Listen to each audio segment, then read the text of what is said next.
Hi everyone, it's Sandy from Spiral Crafts and Workshop again with another tutorial for you, but it's a little bit different this week. This week we are doing wire work. So we're going to be doing these little wire Christmas trees that you saw a second ago, and I'll show you how to make those in a minute. We're doing them a little bit early because you might want to get some practice as crafters. As you know, it takes us a little bit of time to get everything sorted, ready for Christmas. So doing them a little bit early so you can have a practice with making these, and then you can give your best ones away at Christmas or use your best ones around the house for decoration. So at the end I'm going to go through these different ones that you can see out here. There is a way, this is more for an adult, so I wouldn't actually do this with the kids. There are sharp ends at either ends of the wire, so please be careful of those as well. I'll show you a kid-friendly version at the end of the video, as well as an outdoor version, which is the dinky one over there, and some of the things that do and don't work. So keep tuned for that, or skip to the end if you want to refresh yourself the next time you go through the video. So let's go. The instructions about all the equipment that you're going to need, which is what you can see out here, there's not a lot that you do need, is all listed below in the description, so you can get that there, but I will touch on it as we go through the video. So this is the little Christmas tree. It doesn't take very much time to make at all, and I'm using a red wire because it's Christmas. You could use a green wire, obviously, that would be a really obvious choice because it's a tree, but I've used a red wire this time. This is a 1mm copper colour covered jewellery wire. So the 1mm is quite important because it needs a little bit of strength to be able to stand up like this and be a bit springy. If it's very soft and very thin, it won't stand up so good. So you need 50 centimetres, which I've already cut. This is the roll I've used. So I've cut 50 centimetres off here, but because it's got this little tag thing to keep the wire secure, what I've ended up with is a bit of a dent in the wire. So I'm just going to take this out of the way for a bit because we don't need it now. So I've ended up with a little bit of a dent. I think you can see that just there. The equipment that you're going to need, I've got flat-nosed pliers, chain-nosed pliers will do just as good. Cutters, wire cutters, and your round nose pliers, which are also important, and your hands are very important this time. So I'm going to just take my cutters and I'm just going to trim off that little bit of bent wire. I could spend some time just straightening it out, but it's such a small bit, it doesn't matter too much. And then I'm just going to straighten it out a little bit. Just run your fingers over it to straighten it out so it's not so kinky. There we go. Can't have a kinky wire, not this time of the day. Right, so I'm going to take my round nose pliers and I'm going to put the wire in so it's a tiny little bit sticking out so you've got a grip. The less that's sticking out the better. And what we're going to do is make a spiral, and it's just going to be a flat spiral to start off with, and the 3D effect will come when we finish the spiral, so we want to make a flat one first. So you take that in the wire in the jaws of the round nose pliers and you start twisting.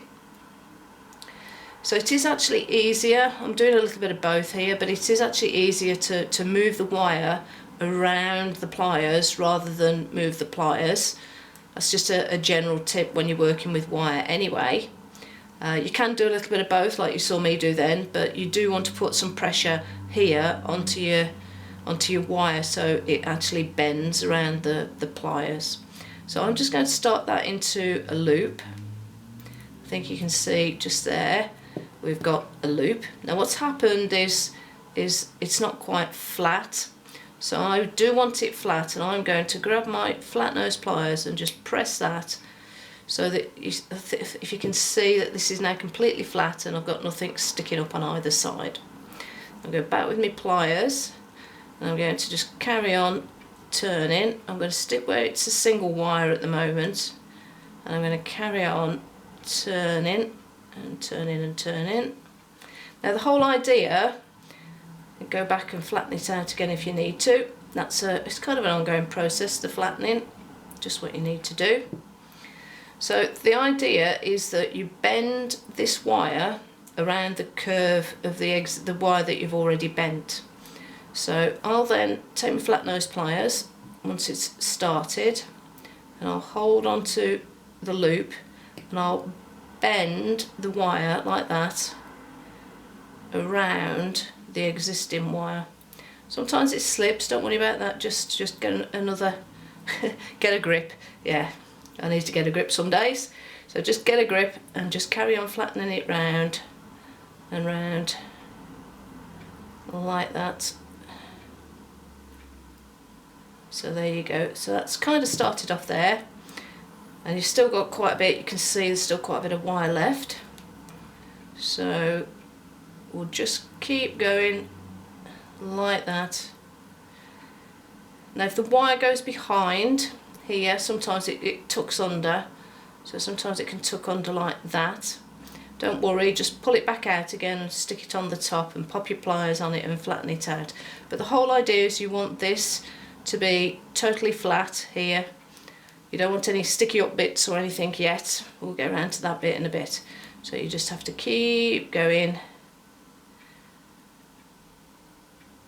So all I'm doing is I'm holding the pliers on the circle and I'm actually moving the wire and bending it against the curve that I've already made on the last loop. So just keep going with that. So this is a good point to do a little bit of fast forward. I'll see you on the other side of that.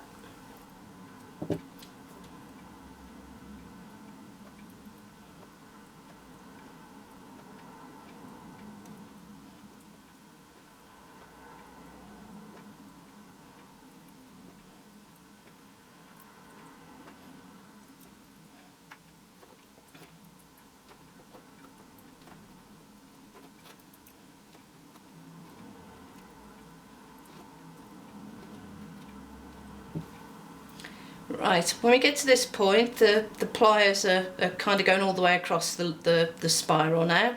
So I'm just going to go to my fingers and start using my hands just to gently guide the wire around the outside. It doesn't have to be, you can see there are some little gaps in the spiral. Don't worry, as it gets bigger, that will actually become more distinct. It's easier to keep it tight when it's smaller.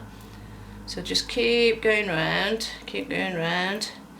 It is advisable to just be gentle how you bend the wire, because it has a very specific places where it wants to bend. There's kind of weaknesses in the wire, and it kind of bends in a very distinct sort of that shape sometimes when you actually want it to do a nice gentle curve like that.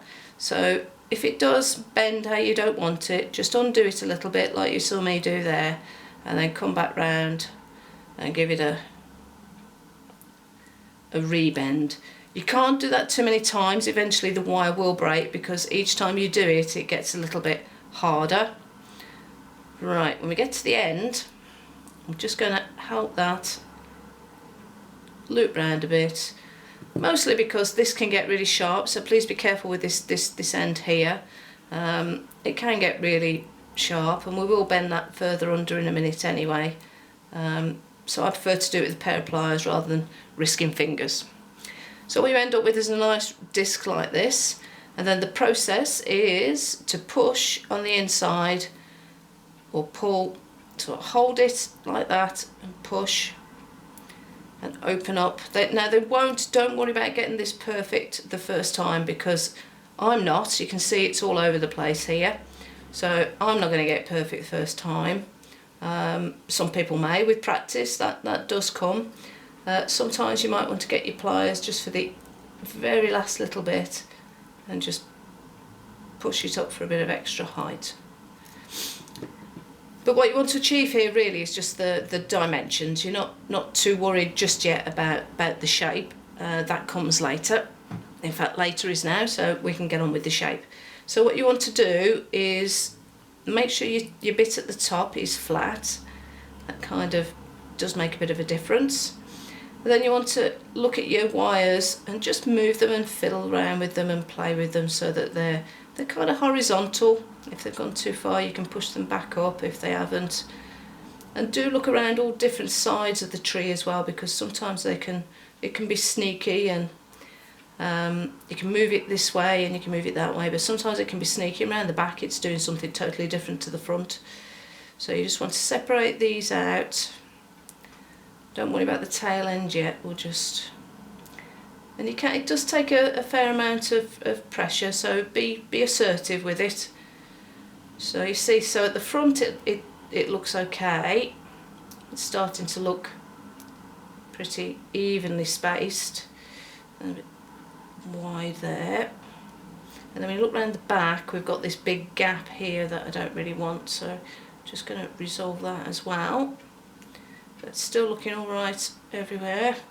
So you end up with a nice tree shape like that, but you've got this little bit sticking out at the bottom. So it's back with the round nose pliers. That's these. Grab hold of the end. And then what you want to do, and just hold the very bottom, because sometimes holding further up causes it to bend how you don't want it to. And I'll just curl this. This is where you do actually move the pliers. So curl it round underneath so it's just nice and tidy on the inside, and then you can sort of lift it up a bit so it's almost crossing. And then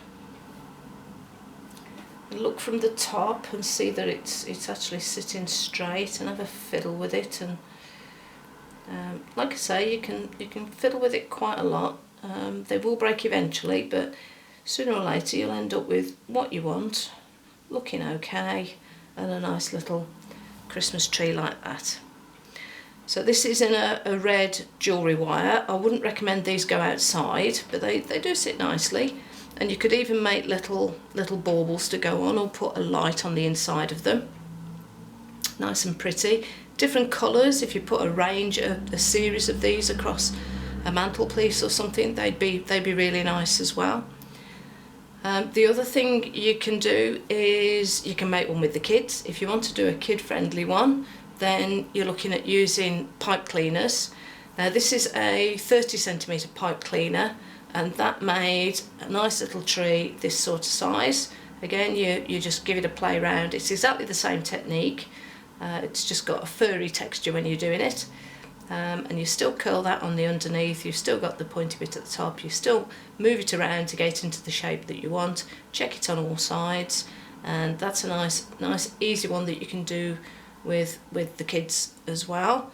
What I also did, that's another tip, if it sort of tilts off to one side, just tuck that bit there, the bottom bit, under a bit, and that tends to help. And if it's still not quite right, just give it a move. The other thing I did was I took two of these and I kind of crossed them over like that and twisted, and it made an extra long pipe cleaner, and that made a bigger one and a springier one, because they do get quite springy when they get bigger. But so you can make slightly bigger ones. It's not quite, it's better. So you can make bigger ones if you want to, and then just move them around till you're happy with how they are. You can just see the join there. What I did with the join was I got the pliers and I just pressed down so that it was nice and tight and not so obvious. And then you get a bigger one, but they do get a little bit less stable. If you wanted to use a thinner wire, go with this one first. This is less than 1mm. I think this is about 0.8mm wire, and slightly longer if you wanted to do bigger trees. For this wire, this is probably the limit. Just pop that horizontal because it looks better. That's it. I would probably say that's the limit for that particular wire, because it's starting to get quite wobbly. I tried to make a bigger one with more wire, obviously, just use a longer length, and it's really difficult to get the shape how you want it towards the larger end, and it just doesn't look right. So that's actually too big for this particular wire, but this is less than 1mm, so you could go bigger with the 1mm, you could go bigger. And then finally, this little one here, this is a 1.2mm wire, but it's galvanised steel this time. Now, the nice thing about the galvanised steel one is that this can go outside. So you could do a load of these and put these outside with little lights in them, decorating the edge of a fence or around a table or as a table centrepiece, dotted in and out of flower arranging, or dotted in and out of your flowers in the garden if you wanted to, along the edge of the lawn, something like that. But these, because they're galvanised steel, can go outside. The only thing I would say with these, this is a heavier wire, this is a 1.2mm, so it does hold its shape really nicely. You could do, if you could get a 1.2mm jewellery wire, you could do that as well. But with the galvanised steel, what I do recommend is these are my jewellery making pliers. I don't recommend these cutters particularly. I wouldn't use these cutters for cutting galvanised steel, particularly of this strength, galvanised wire, particularly with this width on it. I would get a proper set of fence cutters to do your cutting. And I do actually have, these are quite delicate, these are really nice for jewellery making because you're doing small stuff. I have a more heavy duty set of round nose pliers that I would do this one with, and in fact did do this one with, because I just like to keep my jewellery making separate from the galvanised steel ones. So there you go. I am thinking of doing a video next, or a bit later on in a couple of weeks, to do a chicken wire Christmas tree that you can put in the garden with loads of lights. Now that would be a lot bigger, obviously, to sit out in the garden, and if you'd like to see that as well, give me a comment below to say that's what you'd like to see. It's always useful to know if anybody wants to do that sort of thing. So there's your Christmas tree, that's your galvanised steel. You can do it in your copper jewellery wire, and you can also do it in pipe cleaners with the kids. With the kids, again, be careful because the ends can be sharp, and they would need a little bit of supervision on that. But you can do all sorts of different ones, and if you do a whole range of them, like I say, they do start to look rather pretty, lined up on rows, inside or outside. That's it for this week. Don't forget, give us a like, give us a subscribe, let me know if you want to do an outdoor Christmas tree using chicken wire, and I'll be back soon with another tutorial for you in the future. Take care.